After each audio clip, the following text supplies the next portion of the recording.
مولانا صاحب عید مبارک ہو. عید کے موقع پہ آپ ویسے تو ابھی خطبے میں اور دعا میں آپ نے بتا دیا, پھر بھی ہمارے درشکوں کو آپ عید کے بارے میں تھوڑا سا. ہاں, آپ کے سامعین کو دل کی گہرائیوں سے بہت بہت عید کی مبارکباد.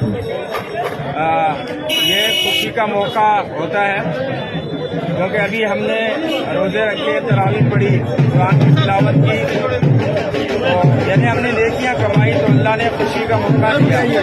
تو اس میں یہ پیغام ہے کہ انسان جب کوئی بھلا کام کرتا ہے تو اس کے لیے خوشی ہوتی ہے. اصل اس کی خوشی یہی ہے کہ انسان سے نیک اعمال صادر ہوں, اچھے کام کرے, بھلائی کے کام کرے.